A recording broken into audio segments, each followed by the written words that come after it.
Hello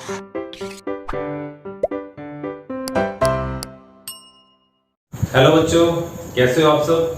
welcome to our study channel blueprint digital. मैं सचिन शर्मा, आपका physics teacher, आपका welcome करता हूं हमारे आज के इस लेक्चर में, जिसमें आज हम समझाने वाले हैं लेंस के लिए गोलीय पृष्ठ पर प्रकाश का अपवर्तन हमारा चल रहा है। और हम इसमें क्या समझाने वाले हैं, पतले लेंस की फोकस दूरी के लिए न्यूटन का सूत्र। न्यूटन ने क्या किया कि पतले लेंसों की फोकस दूरी के लिए सूत्र दिया। कुछ उनके अजम्पशंस थे, मतलब कुछ उन्होंने माना, और उस मानने का आधार क्या था वो मैं आपको समझाता हूं। उन्होंने कहा कि जो पतले लेंस होते हैं, पतले लेंस जो होते हैं, ठीक है, तो पतले लेंस से प्रकाशीय केंद्र कहां होता है, अंदर यहां होता है, प्रकाशीय केंद्र यहां होता है। तो उन्होंने कहा कि वस्तु की दूरी आप यहां से लेकर यहां तक कैसे नाप सकते हो, क्योंकि जब पतला लेंस होगा तो ये दूरी नापना बड़ा कठिन हो जाएगा। यानी कि यहां से यहां तक की दो दूरी नापने के लिए आपको ये दूरी भी नापनी पड़ेगी, जबकि ये बड़ा कठिन है। और इसी प्रकार उन्होंने कहा कि आप प्रतिबिंब की दूरी, जो कि प्रतिबिंब यहां बन जाता है, तो प्रतिबिंब की दूरी भी जब आप नापोगे तो ये दूरी नापना बड़ा कठिन होगा, जिसकी वजह से जो आपके मान होंगे प्रतिबिंब की दूरी के और जो वस्तु की दूरी के, वो यथार्थ नहीं होंगे। यथार्थ मतलब एक्यूरेट नहीं होंगे, जो वास्तविक मान हैं उनसे भिन्न होंगे वे। तो इस प्रकार उसने इसके लिए कुछ और प्रकार से एक सूत्र विकसित किया, जिसे हम कहते हैं पतले लेंस की फोकस दूरी के लिए न्यूटन का सूत्र। और वो सूत्र क्या था, सूत्र जो उन्होंने निकाला वो निकाला x x dash equal F F dash. ये उन्होंने इसके लिए एक सूत्र निकाला। अब इस सूत्र को हम जो है, क्योंकि कई बार एग्जाम में पूछ लेता है कि न्यूटन के सूत्र जो है उसको निकालिए पतले लेंस की फोकस दूरी के लिए। तो उसने क्या कहा, न्यूटन ने क्या कहा कि आप लेंस ले और लेंस में इस दूरी को वस्तु की दूरी ना लेकर के आप जो इसका प्रथम एक, उसने फोकस कहा, क्या कहा इसने, इसको प्रथम मुख्य फोकस कहा और इसको द्वितीय मुख्य फोकस कहा, जो कि है ही, जो कि ऐसा ही होता है लेंस के अंदर। उसने क्या कहा कि वस्तु की दूरी फोकस से नापी जाए, फोकस बिंदु से नापी जाए वस्तु की दूरी। तो फोकस बिंदु से जब नापते हैं तो इसको उन्होंने एक्स मान लिया। और इसी प्रकार के प्रतिबिंब की दूरी को दूसरे फोकस से उन्होंने एक्स डैश मान लिया कि ये द्वितीय फोकस है ये यहाँ पर। तो द्वितीय फोकस से जो प्रतिबिंब बनता है तो प्रतिबिंब की दूरी क्या ली, उन्होंने एक्स डैश ले ली। इसके अलावा इस प्रतिबिंब, इस फोकस, इस जो फोकस बिंदु था इस तक की दूरी उन्होंने एफ ली, और जो दूसरा फोकस बिंदु था उसकी दूरी उन्होंने एफ डैश ले ली। एल एल डैश हमारा क्या है, ये लेंस हो गया। और अब एक किरण चलती है, किरण यहां टकराने के पश्चात नीचे की ओर मुड़ जाती है, और एक किरण जो कि फोकस से होकर जाती है और फोकस से होकर जाने के बाद समांतर हो जाती है। और जब ये दोनों किरणें आपस में काटती हैं तो यहाँ पर एक प्रतिबिंब बन जाता है, जो कि इस वस्तु का प्रतिबिंब होता है ए डैश बी डैश। तो यहां पर हम क्या करेंगे, अब हमें सूत्र सिद्ध करना है, तो हम क्या करेंगे, ए बी एफ वन त्रिभुज के अंदर, ए बी एफ वन त्रिभुज व त्रिभुज C Q F one, C Q F one में हम क्या करेंगे, ए बी बटा इस प्रतिबिंब की लंबाई ए बी बटा सी क्यू, सी क्यू हमारा प्रकाशीय केंद्र चल रहा है यहाँ पे, बराबर ए एफ वन बटा सी एफ वन। ये हमने यहां पर ले लिया और इसको हमने समीकरण नंबर 1 कह दिया। फिर हमने क्या करा, हमने जो है दूसरा, अब इसका वो लिया, क्या लिया हमने, दूसरा त्रिभुज मान लिया हमने दूसरा त्रिभुज क्या लिया, PCF2 और PCF2 त्रिभुज, यानी कि त्रिभुज PCF2 और त्रिभुज ये वाला ए डैश बी डैश F2, यानी कि ए डैश बी डैश F2 हमने दो त्रिभुज लिए। इन दोनों त्रिभुज में हम क्या देखते हैं कि PC बटे ए डैश बी डैश, PC बटा ए डैश बी डैश बराबर ये PC बटा ए डैश बी डैश और CF2 बटे ए डैश F2, CF2 बटे ए डैश F2 हमने यहां से ले लिया। इन्होंने क्या कहा, PC जो है AB के बराबर हमने मान लिया, तो PC बराबर हमने AB रख लिया, ठीक है। और CQ बराबर A डैश B डैश, और CQ बराबर A डैश B डैश, हमने ये इसको रख लिया यहाँ पे। तो हमारी ये समीकरण क्या बन जाती है, इस समीकरण को अब इधर सोल्व कर लेते हैं। तो PC की जगह में क्या रखते हैं, AB बटा A डैश B डैश बराबर CF2 बटा A डैश F2, ये हमने यहां पर रख दिया। तो ये हमारी कौन सी समीकरण बन गई, दूसरी समीकरण। और जो पहली समीकरण हमने ली, तो पहली समीकरण हम निकाल लो। तो AB बटा CQ की मैंने क्या लिखा, A dash B dash, CQ की जरूरत है तो इसकी हमने A डैश B डैश यहां रख दिया, बराबर AF1 बटा CF1। ये दोनों के मान A डैश AB बटे A डैश B डैश, और जिसका इसमें भी AB बटा A डैश B डैश, दोनों के मान आपस में हम बराबर रख देते हैं। तो क्या आएगा, समीकरण 2 व 1 को बराबर करने पर क्या कर दिया बराबर, तो एक तरफ आ गया CF2 बटे A डैश F2 बराबर AF1 बटे CF1, ये बराबर ये हमने यहां लिख दिया। CF2 क्या है हमारा, CF2 ये F डैश है, क्या है ये, इसको इधर कर लेते हैं हम। CF2 क्या है हमारा, F डैश, यानी कि ये।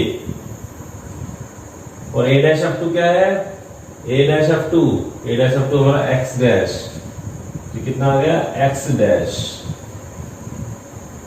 ठीक है। सॉरी, ये बटे में है हमारा A डैश F2 हमारा क्या है, X डैश बराबर AF1 हमारा X है बटा CF1 दूरी हमारी F है। साथ में एक चीज और देखते हैं हम, जब हम दूरियां लेंस के बाईं ओर नापते हैं तो माइनस में लेते हैं, और जब दूरी दाईं ओर नापते हैं हम उसको प्लस में लेते हैं। तो जो हमारी AF1 थी यानी कि F1, इसको हम माइनस में लेंगे यहाँ पर ये, और जो CF1 है इसे भी हम माइनस में लेंगे। ये दूरियां ये माइनस माइनस आपस में कट गए, और ये आपस में इन दोनों की गुणा हो गई। तो क्या आ गया यहाँ पे, X डैश बराबर F डैश। तो इस प्रकार से न्यूटन का सूत्र जो था सिद्ध हो जाता है, ठीक है। तो न्यूटन का सूत्र, ये न्यूटन का पूछ लेते हैं एग्जाम में कि पतले लेंस की फोकस दूरी के लिए न्यूटन का सूत्र निगमित कीजिए, डिराइव कीजिए। तो आप उस स्थिति में बहुत आसानी तरह से मैंने आपको निकाल के दिखा दिया, तो ये बहुत आसान होता है। इसमें 2 स्थितियां हो रही है, तो वो 2 स्थितियां भी पूछ सकते हैं, इसलिए मैं उसको भी यहाँ पर बता देता हूँ। क्या स्थितियां हैं, हम ये कहते हैं यदि इस वस्तु को यदि F1 पर रख दिया जाए, कहां रख दिया जाए, F1 पर, तो F1 पर रख देते हैं तो अब X कितना हो जाएगा, F हो जाएगा। तो हमने क्या कहा, यदि वस्तु को कहां रख दें, वस्तु को फोकस पर रख दें, फोकस पर रख दें, क्या हो गया, 0 हो गया। यानी कि दूरी अब बची ही नहीं, क्योंकि फोकस से हम वस्तु की दूरी नाप रहे थे न्यूटन के अनुसार, और यदि वस्तु को हमने फोकस पे रख दिया तो दूरी ये खत्म हो गई, यानी कि ये सीधा वस्तु यहां पहुंच गई। तो X 0 हो गया, तभी सूत्र में रख दो, तो 0 गुणा X डैश बराबर F डैश, और X डैश क्या है, X डैश है प्रतिबिंब की दूरी फोकस से, तो X डैश बराबर F डैश बटे 0। और जब किसी संख्या को हम 0 से भाग करते हैं तो क्या हो जाता है, अनंत बन जाता है। अनंत के लिए हम क्या लिखेंगे, अनंत, यानी कि यदि वस्तु को फोकस पर रख दिया जाए तो प्रतिबिंब अनंत पर बन जाता है, यानी प्रतिबिंब यहां बनेगा नहीं, प्रतिबिंब कहीं दूर जाकर बनेगा, ठीक है। तो ये और दूसरी स्थिति क्या है, दूसरी स्थिति में हम क्या लेते हैं कि यदि ये लेंस इसके दोनों ओर का माध्यम सेम हो, यानी कि इधर भी n है तो दूसरी तरफ भी n माध्यम हो, तब इस स्थिति में जो फोकस दूरी F डैश हम लेते हैं उसे इसके बराबर ले लेते हैं। किसके बराबर, इसके, परंतु ऋणात्मक लेते हैं। क्या लेते हैं, F डैश बराबर माइनस के F हम लोग ले लेते हैं। कब, जब लेंस के दोनों ओर का माध्यम समान हो। जब दोनों ओर का माध्यम, लेंस के दोनों ओर का माध्यम समान होता है, तब हम f डैश को माइनस एफ के बराबर ले लेते हैं, यानी इस दूरी को इसके माइनस के बराबर ले लेते हैं। तब ये कितना आ जाएगा, ये इसमें फॉर्मूले कर दो, x डैश बराबर f गुणा माइनस एफ, और ये x डैश बराबर माइनस के f स्क्वायर। तो इस प्रकार से ये दो स्थितियां भी पूछ लेता है। यदि वस्तु को फोकस पर रख दिया जाए तब क्या होगा, और जब वस्तु के दोनों ओर का माध्यम समान हो तब क्या होगा। ठीक है, तो इस प्रकार से न्यूटन का सूत्र हमारा आ जाता है। बच्चों अब हम देखते हैं संपर्क में रखे दो लेंसों की संयुक्त फोकस दूरी क्या होती है। यानी कि लेंस जो है संपर्क में रख दिए, दो लेंस हमने पास पास लगाकर हमने लग दिए, इन दोनों के बीच में कोई दूरी नहीं है, फिलहाल आप देख रहे हो, इनके आपस में चिपका कर रखे गए हैं, और इस टाइम क्या लिए हुए हैं, दो लेंस उत्तल लेंस लिए हुए हैं। तो हम इनकी संयुक्त फोकस दूरी, यानी संयुक्त को हम कैसे कह सकते हैं, तुलनात्मक भी बोल सकते हैं कि तुलनात्मक फोकस दूरी इनकी क्या होगी। अब इसमें आप देखते हैं कि जब एक प्रतिबिंब, जब एक वस्तु रखी जाएगी इसके सामने, तो इससे टकरा कर प्रतिबिंब कहां बनेगा, आई डैश बनेगा, परंतु आई डैश जो है इस दूसरे लेंस के लिए किसका कार्य करेगा, वस्तु का कार्य करेगा, और फिर एक दूसरा प्रतिबिंब बन जाएगा आई। तो ये दूरी v आ गई, ये u दूरी आ गई, और यहाँ पहले वाले लेंस से जो प्रतिबिंब बना था उसकी दूरी v डैश आ गई, और इस v डैश जो प्रतिबिंब बना, इस प्रतिबिंब को इसने वस्तु मान लिया, वस्तु मानकर एक दूसरा प्रतिबिंब इसका निर्मित कर दिया जो कि इस लेंस से v दूरी पर होगा। तो जिस प्रकार ये लेंस आपस में रखे हुए हैं तो इनकी कुछ फोकस दूरियां होंगी। तो हम मान लेते हैं कि इसकी फोकस दूरी क्या है, f1 है, और इसकी फोकस दूरी f2 है। हमने क्या माना, इसकी फोकस दूरी f1 और इसकी फोकस दूरी क्या है, f2 है। तो संयुक्त फोकस दूरी कैसे निकलेगी, संयुक्त फोकस दूरी यानी कि f निकालनी है, क्या निकालनी है, f। तो वो इस सूत्र से निकलती है, ये सूत्र आपको याद करना है, 1/f1 प्लस 1/f2। ये हमें सूत्र जो है लेकर चलना है। ठीक है, जब दो लेंस इस प्रकार से रखे जाते हैं तो उनकी संयुक्त फोकस दूरी हमें निकालनी थी, वो 1/f1 प्लस 1/f2 निकलती है।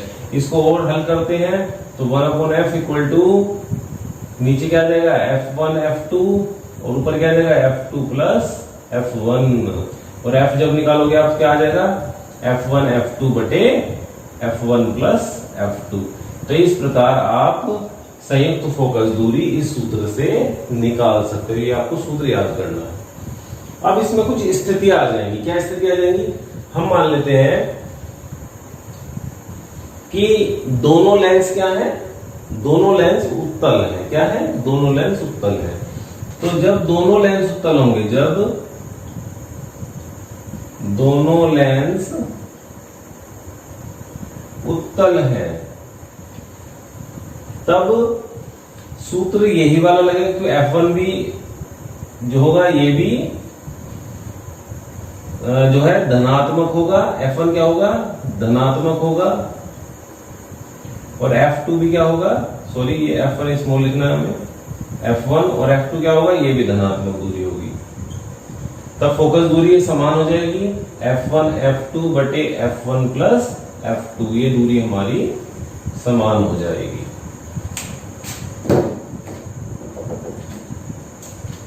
और जब हम ये मान लेते हैं कि एक लेंस उत्तल है और दूसरा कौन सा है, अवतल लेंस है। एक लेंस क्या है, उत्तल, और दूसरा लेंस हम उत्तल मान लेते हैं, अवतल मान लेते हैं, यानी इस लेंस को हम अवतल मान लेते हैं कि अवतल यहां पर रखा गया। तो ये दूसरी कंडीशन आ गई क्या, तो हमने देखा जब दोनों लेंस उत्तल थे तब f1 धनात्मक f2 धनात्मक, तो ये इसका मान भी क्या आ जाएगा, धनात्मक आ जाएगा, f कितना आ जाएगा, f भी धनात्मक आ जाएगा।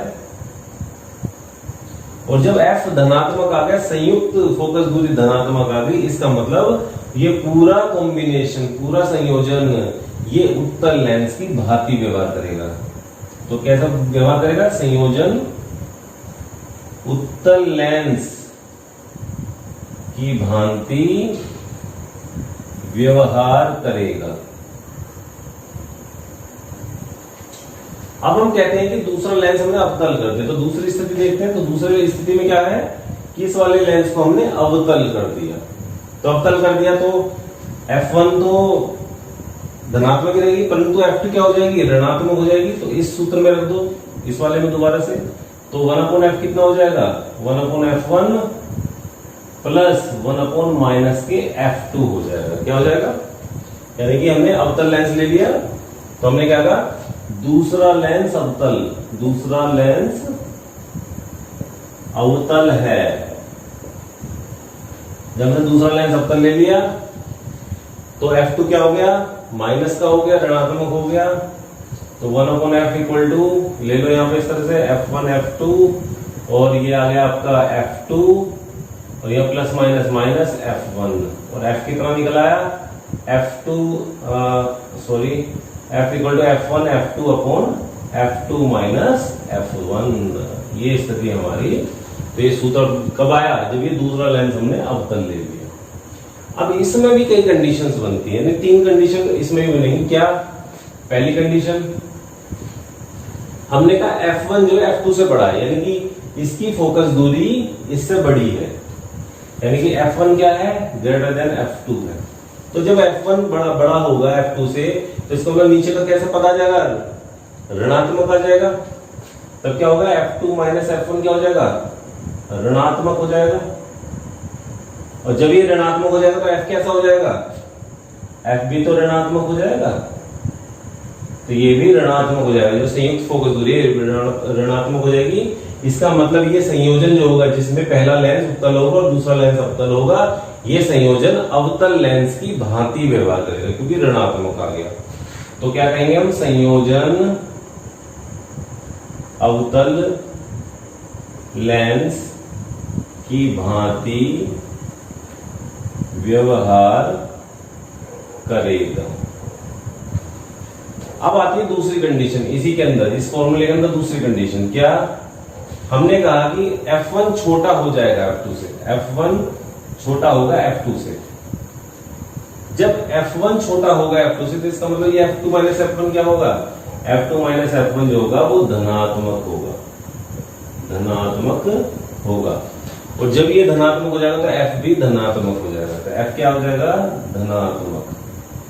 तो संयोजन कैसा व्यवहार करेगा, संयोजन उत्तल लेंस की भांति व्यवहार करेगा, उत्तल लेंस की भांति व्यवहार करेगा, व्यवहार करेगा। यानी जो संयोजन होगा वो उत्तल लेंस की भांति व्यवहार करेगा। एक तीसरी कंडीशन और आती है इसमें, तीसरी कंडीशन को मैं यहां बता देता हूं क्योंकि मेरे पे जगह खत्म होगी उधर। क्या, जैसे कि सी कंडीशन इसकी F1 F2 के बराबर हो जाएगा, यानी कि इन दोनों की फोकस दूरी क्या होगी, बराबर हो जाएगी। यानी कि F1 बराबर F2, तब F जो होगा F बराबर F1 F2 बटे F2 माइनस F1, यानी कि F बराबर F1 F2 दोनों बराबर हो गए। तो ये आपस में क्या आ गया, 0। तो यानी कि जब किसी संख्या को 0 से भाग करते तो ऊपर क्या हो जाता है, ऊपर अनंत आ जाता है। यानी कि संयुक्त फोकस दूरी कैसी हो गई, अनंत। और अनंत किस लेंस की फोकस दूरी होती है, किसकी होती है अनंत, अनंत होती है समतल प्लेट की। यानी कि समतल प्लेट, जो समतल प्लेट का मतलब जैसे कि शीशा, शीशा भी आप दोनों तरफ से देखने वाला है, जो पारदर्शी हो, पारदर्शी शीशा। तो समतल प्लेट तो जो है ये संयोजन कैसे व्यवहार करेगा, संयोजन समतल प्लेट की भांति व्यवहार करेगा। ठीक है, क्लियर है। इसके बाद एक स्थिति और आती है इसकी, मतलब ये ABC है, इसकी तीनों स्थिति मैंने बता दी आपको। एक में क्या होगा, ये आपका जब दोनों लेंस उत्तल हो गए थे और जब दूसरा लेंस अवतल हो गया था। ठीक है, एक स्थिति और है जो कि थर्ड स्थिति आएगी इसकी, वो क्या होगी वो मैं समझाता हूं आपको। क्या स्थिति होगी वो स्थिति होगी थर्ड, यदि दोनों लेंस अवतल हो जाए। क्या हो जाए, पहले में हमने क्या लिया था कि एक लेंस उत्तल, एक दूसरा लेंस भी उत्तल, दोनों लेंस उत्तल थे। एक में लिया हमने एक लेंस उत्तल और दूसरा लेंस अवतल। एक में हम ले रहे हैं कि जो है दोनों ही अवतल हैं, दोनों लेंस अवतल हैं। तो इस सूत्र में रख दो 1/f बराबर 1/- के f1, यानी कि f1 क्या ऐसा हो गया, यदि उत्तल लेंस अवतल लेंस ये वाला, तो इसका जो फोकस दूरी होगी वो ऋणात्मक होगी, और प्लस ये वाला प्लस, और 1/- के f2, ये इस तरह से आ जाएगा। इसको हल करो, हल करा तो हमने क्या आया कि नीचे f1 f2 हमने कॉमन ले, मतलब एलसीएम ले लिया, ये माइनस यहां आ गया, जब डिवाइड कर रहा है f2 माइनस प्लस माइनस, और यहां कितना आ गया f1 आ गया, ठीक है। और ये तरह आ गया आपका, तो 1/f बराबर माइनस कॉमन ले लो, तो अंदर क्या बचा f1 प्लस f2 बटे f1 f2, यानी कि ये f जब निकालोगे तो f आ जाएगा f1 f2 बटे f1 प्लस f2, और ये माइनस के आ जाएगा, क्या आ जाएगा माइनस का। यानी कि अब भी कैसा व्यवहार करेगा, दोनों मिलकर कैसा व्यवहार करेंगे, दोनों मिलकर ये अवतल लेंस की ही भांति व्यवहार करेंगे, अवतल लेंस की ही भांति व्यवहार करेंगे, ठीक है। जब दोनों अवतल होंगे तब भी ये अवतल लेंस की भांति ही व्यवहार करेंगे। अब इसमें एक स्थिति ये आ जाती है इसकी, ये तीनों स्थिति मैंने ऐसे समझा दी, और इसके अंदर भी मैंने आपको 3 स्थितियां बता दी, ए बी और सी। अब एक इसमें चीज और रह जाती है, वो क्या है, यदि आपस में लेंस रखे गए हैं तो इनकी क्षमता कैसी होगी, क्षमता पे थोड़ी सी बात कर ले। तो क्षमता हमने क्या पढ़ा था, जब हम क्षमता का पढ़ रहे थे, तो P बराबर 1/f होता है। तो जब हमने दो लेंस आपस में रख दिए इस तरह से, तो क्षमता जो हो जाती है वो P बराबर,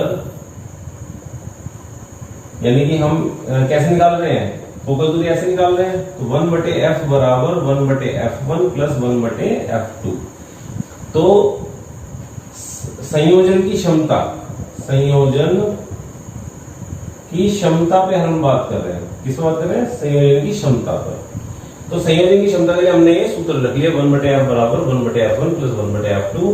तो 1/f क्या होता है, P होता है, और इसी प्रकार से 1/f1 क्या होगा, P1 प्लस 1 जो है 1/f2 बराबर P2। तो इस प्रकार यदि हम दो लेंस आपस में चिपकाकर इस प्रकार से रखते हैं, तो उनकी क्षमता जो होगी वो उनकी प्रत्येक लेंस की क्षमता के जोड़ के बराबर होगी, योग के बराबर होगी। तो P बराबर P1 प्लस P2। और एक इसमें और स्थिति आती है कि यदि ये कुछ दूरियों पर रखे दिए जाए, जैसे कि अभी क्या रखा है हमने, इनको चिपका कर रखा हुआ है, एक साथ मिलाकर रखा हुआ है। यदि इनके बीच में कुछ दूरी हो, यानी कि लेंस एक इस तरह से है और एक इस तरह से है, और इनके बीच में जो कितनी दूरी है, d दूरी है। कितनी दूरी है, d दूरी है। तो जब d दूरी होती है, तो इस स्थिति में यानी कि जब लेंसों के बीच दूरी d है, तब इस स्थिति में क्या होगा, जो P होगा, यानी कि ये जो होगा 1/f बराबर 1/f1 plus 1/f2 minus d बटे f1 f2, ये हमारा सूत्र हो जाता है, ठीक है। ये हमारा सूत्र हो जाता है, और इसे हम इस तरह से भी लिख सकते हैं कि P बराबर P1 प्लस P2, और ये माइनस के d अपॉन f1 f2। आप इसे इस तरह से नोट कर सकते हैं, ठीक है। तो ये फोकस, संयुक्त तो फोकस दूरी हम इस प्रकार से निकाल लेते हैं, कब, जब लेंसों के बीच में दूरी d दी जाती है। तो 1/f बराबर 1/f1 plus 1/f2 minus d upon f1 f2। तो ये बहुत इंपॉर्टेंट सूत्र है, ये आपको सारे वीडियो को बार बार रिवाइंड कर करके आपको समझने हैं, ठीक है। वैसे मैंने इस तरह समझाया कि ये एक बार में समझ में आ जाते हैं, पर फिर भी एक बार और अच्छी तरह से करने के लिए एक दो बार इसे फिर देख लेना चाहिए। तो स्टूडेंट्स, जो हमने अभी संयुक्त फोकस दूरी हमने अभी निकाली थी, बताई थी आपको, उस पर आधारित दो प्रश्न हैं, तो उनको हम देख लेते हैं थोड़ा सा। तो पहला प्रश्न क्या है, ये कहता है 25 सेंटीमीटर फोकस दूरी का भिसाइल लेंस 25 सेंटीमीटर फोकस दूरी का अभिसारी लेंस दो लेंसों से मिलकर बना है। तो दो लेंसों का संयोजन है ये अभिसारी लेंस, यानी कि दो लेंस मिलाए गए, रखे गए और उनसे संयोजन से अभिसारी लेंस ही हमें मिला। तो अभिसारी लेंस का मतलब क्या हुआ कि जो 25 सेंटीमीटर फोकस दूरी है अभिसारी लेंस की, ये धनात्मक हुई। ठीक है, तो ये क्या हुई, ये F हो गया, कैपिटल F। ठीक है, ये संयुक्त फोकस दूरी है अभिसारी लेंस की, कितनी हो गई 25 सेंटीमीटर, जो कि धनात्मक होगी। इसके बाद कह रहे हैं दो लेंसों से मिलकर बनाए ये अभिसारी लेंस, एक उत्तल है और दूसरा अवतल है। एक उत्तल है और दूसरा अवतल है से मिलकर बनाए। यदि अवतल लेंस की फोकस दूरी 25 सेंटीमीटर हो, यदि हम मान ले अवतल लेंस F1 वाला है, पहले वाला लेंस अवतल है, उसकी माइनस के 25 सेंटीमीटर रखेंगे हम यहाँ पे, तो उत्तल लेंस की फोकस दूरी निकालिए। उत्तल लेंस है F2 की। तो हम क्या करते हैं, सूत्र क्या था हमारा, 1/f बराबर 1/f1 प्लस 1/f2। हमें F2 निकालना है, तो हम क्या करते हैं, इसे इधर भेज देते हैं। तो 1/f2 बराबर 1/f माइनस 1/f1। ठीक है, याद आएगा, तो रख दो मान जरा। 1/f कितना है, 1/25। ठीक, माइनस, ये माइनस रखा हुआ है, 1/f1 ये माइनस के 25। ठीक है, F1 की वैल्यू क्या है, माइनस के 25, और माइनस माइनस क्या हो गया, प्लस हो गया, तो मैं इसे प्लस कर दूं, ये मैंने प्लस कर दिया। तो कितना आ गया, 2/25, 1/25 और 1/25, 2/25, और F2 कितना आ जाएगा फिर 25/2, यानी कि 12.5 सेंटीमीटर। ये हमारी F2 आ गई, जो कि धनात्मक आई है, और ये हमारा क्या है, उत्तल लेंस है। तो उत्तल लेंस की फोकस दूरी क्या है, 12.5 सेंटीमीटर। अब कहता है प्रश्न 2 में, जो कि यहाँ पे हल कर यही कर देते हैं हम, प्लस 3D, D का मतलब डायोप्टर, डायोप्टर के लिए हम D का प्रयोग करते हैं। तो 3 डायोप्टर और माइनस के 2 डायोप्टर क्षमता के दो लेंसों को संपर्क में रखकर बनाए गए संयुक्त लेंस की फोकस दूरी निकाली है। अब इन्होंने दो क्षमता वाले लेंस दे दिए, जो कि एक क्षमता जिसकी है धनात्मक, दूसरे की ऋणात्मक। इसका मतलब ये उत्तल लेंस है और ये अवतल लेंस है। तो हमें क्या दे दी, P1 हमें दे दी प्लस के 3D, और क्या दे दी हमें, P2 दे दी माइनस के 2D। तो संयुक्त क्षमता क्या होगी लेंसों की, संयुक्त, जब इन दोनों को जोड़ देंगे, जब दोनों लेंसों को संपर्क में रख देंगे, तो संयुक्त क्षमता क्या होगी, संयुक्त क्षमता बराबर, क्षमता P बराबर P1 प्लस P2। इसी प्रकार से तो रखते हैं। अब P कितना है, P1 कितना है 3D, और इसमें से 2D घटा दिए तो बचा कितना, 1D, यानी कि एक डायोप्टर बच गया। और P क्या होता है, P होता है 1/f, ये तो होता है। तो 1/f बराबर 1D, F को ऊपर ले जाओ तो क्या आ जाएगा, 1f बराबर 1/1, और ये अब किस में आ जाएगी, मीटर में। किस में आ जाएगी, मीटर में, क्योंकि जब हम P बराबर 1/f निकालते हैं तो F जो होता है वो मीटर में होता है, और P किस में होता है, डायोप्टर में होता है। ठीक है, तो 1 मीटर बराबर 100 सेंटीमीटर। तो इस प्रकार से संयुक्त लेंस की फोकस दूरी कितनी हो जाएगी, 100 सेंटीमीटर हो जाएगी। तो बच्चों, आज का वीडियो हमारा बस यहीं खत्म होता है। ये इस वीडियो के साथ ही ये चैप्टर जो अध्याय 3 था, गोले पृष्ठ पर प्रकाश का अपवर्तन, यानी कि लेंस वाला चैप्टर, ये हमारा आज यहीं पर फिनिश हो जाता है, खत्म हो जाता है। अब हम नेक्स्ट चैप्टर की ओर चलेंगे नेक्स्ट वीडियो में।